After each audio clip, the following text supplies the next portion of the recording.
క్రీస్తు మిమ్మును చేర్చుకొనిన ప్రకారము. 14th చాప్టర్లో ప్రియులారా 14వ వచనం నుంచి చదువుతాను. సహజముగా ఏది నిషిద్ధము కాదని నేను ప్రభువైన యేసునందు ఎరిగి రూఢిగా నమ్ముచున్నాను. అయితే ఏదైనాను నిషిద్ధమని ఎంచుకుని వానికి అది నిషిద్ధమే.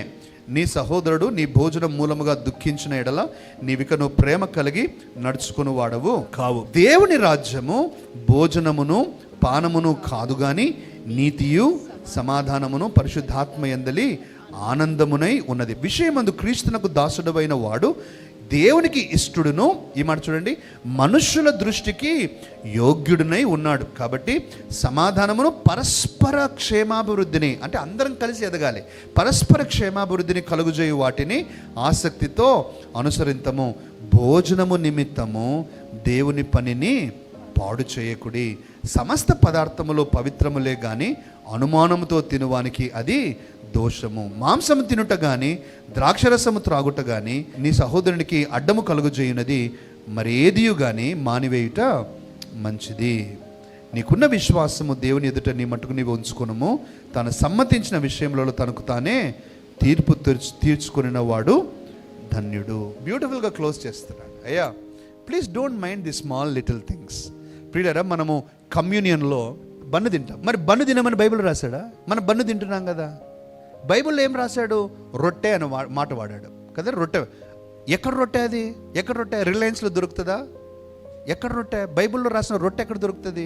ఆలోచించండి. కొన్నిసార్లు నీలగిరీస్ బ్రెడ్ దొరుకుతుంది, నీలగిరీస్ బ్రెడ్ తెస్తాం. కొన్నిసార్లు ఫ్రూట్ బ్రెడ్ తెస్తుంది వసంతక్క, ఫ్రూట్ బ్రెడ్. దాంట్లో అక్కడక్కడ చెర్రీలు కూడా వస్తూ ఉంటాయి. మరి అది ఏం తప్ప? లేకపోతే ఇప్పుడు బైబిల్లో రాసినటువంటి రొట్టె గురించి ఆలోచిద్దాం. అంటే మీకు కూడా ఇది ఛాన్స్ వచ్చింది కాబట్టి కొద్దిగా నేర్పిస్తా ఉన్నాను. బైబిల్లో ఉన్న రొట్టె చెప్పాడు కదా, అది ఏ గింజలతో చేశారు? ఆ గింజలు మనకు దొరుకుతున్నాయా? అది ఏ టెంపరేచర్లో చేస్తారు? మరి ఇజ్రాయేలీస్ అందరూ కూడా టెంపరేచర్ కంట్రోల్ పెట్టుకొని తింటారు ఈ రోజుల్లో. మనకు అది ఉందా? అది లేదు కదా. మరి అది కాకుండా మనం తినేది పాపమా? కొంతమంది బ్రెడ్ తినరు, బన్ను తినరు, తెల్ల వేఫర్స్ తింటారు. వేఫర్స్ మరి అది పాపమా? నరకానికి పోతారా? ప్రియులారా, చాలా చిన్న విషయాలు. నా మాట ఆలోచిస్తున్నారా? These are very small little things. కొంతమంది మనం ద్రాక్ష రసం తాగుతున్నాం. కిసాన్ ఏదో అక్కడ తెస్తుంది. కిసాన్ది దొరకలే, తాగం. ఆ రోజు వేరే కంపెనీ తెచ్చుకుంటాం. It's not about this. Paul చెప్పేది అదే. అయ్యా, ఈ స్మాల్ లిటిల్ థింగ్స్ మీద మీరు పట్టించుకోమాకండి. అది ఇంపార్టెంట్ కాదు. దేవుని రాజ్యం ఇంపార్టెంట్, ప్రేమ ఇంపార్టెంట్. అందుకనే ప్రియులారా, మన చిన్న చిన్న విషయాలను బట్టి తీర్పు తీర్చుకోకూడదు. మనం ఆ తీర్పు తీర్చుట మానేసుకోవాలి. మనం అందరం చాలామంది ఏమంటే, మనం కూడా న్యాయాధిపతుల గ్రంథంలో మన పేరు కూడా ఉండాలని ప్రయత్నిస్తున్నాం. మన పేరు వద్దు ప్రియులారా, వాళ్ళది అయిపోయింది, ఆ టర్మ్ అయిపోయింది. మనం ఇప్పుడు ప్రేమికులం, అందరం దేవుని ప్రేమను కలిగి ఉండాలి. అంతే తప్ప తీర్పు తీర్చి నువ్వు కరెక్టు, నువ్వు రాంగ్, ఈ చర్చ్ కరెక్ట్, ఆ చర్చ్ రాంగ్, వాళ్ళు చేసే తప్పు, వీళ్ళు చేసే తప్పు. ఎవరిచ్చారు నీకు ఉద్యోగం? అది మనం సెల్ఫ్ డిక్లేర్డ్ జడ్జెస్గా ఉండకూడదు ప్రియులారా. Let us have a love. అందుకనే ప్రియులారా, I really love what mother Teresa said.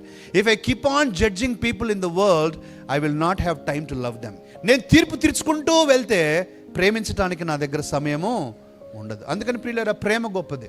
పౌలు వాక్యం అంతా చెప్పింది ఇదే, ప్రేమించండి, మీరు ప్రేమించుకోండి, ఒకరినొకరు ప్రేమించుకోండి అనే మాటను చెప్తాను.